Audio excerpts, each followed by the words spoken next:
сәлеметсіңдер ме балалар? 47-ші сабақты талқылайық. Дүбір мен қосымшаның жазылуы. Өлеңді тыңда. Түн. Ұясына күн батып, айналаны түн басты. Дала мүлгіп, балбырап, жым-жыртыққа ұласты. Бізде үйге беттедік, енді әткеншек теппедік.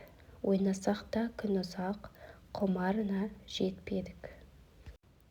Түнде тыныс аламыз, тез-ақ ұйықтап қаламыз. Жалғасына ойынның түсімізде барамыз. Өлең. Неліктен түн деп аталған? Балалар түнде неге әткеншек теппейді? Түн мезгілін күндізгі уақытпен салыстыр. Өлең. Түн мезгілі суреттелген. Күн батып, айналаны қараңғылық басады. Бәрі тынышталып, балалар үйге қайтады және ұйықтайды. Балалар түнде неге әткеншек теппейді? Себебі түнде қараңғы болады, бәрі демалуға дайындалады. Сондықтан балалар да үйге барып ұйықтайды. Түн мезгілін күндізгі уақытпен салыстыр. Күндіз күн шығып жарық болады. Адамдар жұмыс істейді, ойнайды, серуендейді. Далада қозғалыс көп болады, ал түнде күн батып, қараңғы түседі.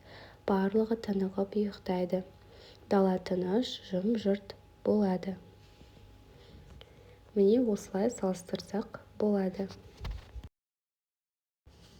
37-ші жаттығу. Мәтінді қатесіз әрі көркем жаз. Күндіз күн шығады, ол айналаға нұрын шашады, жер беті жап-жарық болады. Шығармашылық үзіліс. 38-ші жаттығу. Пішіндерді сәйкестендіріп өлең құрап жаз. Бірінші. Бөкеннің лағы, көреген қырағы. Елеңдеп құлағы, еліріп тұрады. Жазған өлеңіндегі қарамен берілген сөздің түбірін тап. Түбірі құлағы, түбірі құлақ. Лағы, түбірі лақ. Түбір сөздің соңғы дыбысы неліктен өзгергенін түсіндір. Түбірдегі қ дыбысы дауысты, ы дыбысынан кейін ғ болып өзгереді. Бұл үндестік заңы бойынша, яғни дауыссыздардың өзара үйлесуі. Осылай жасалған дыбыс өзгерісі болып табылады. Қысқаша айтатын болсақ, құлақ ы, құлағы, лақ ы, лағы, яғни қ, ғ әрпіне өзгереді. Себебі арасында дауысты дыбыс ы бар.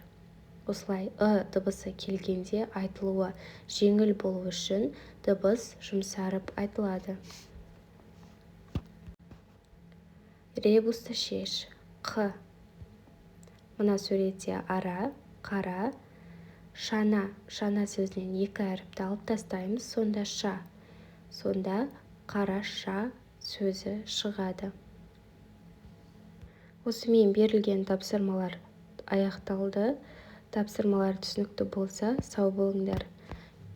Келесі видеоларды көру үшін менің каналыма тіркелуді ұмытпаңдар.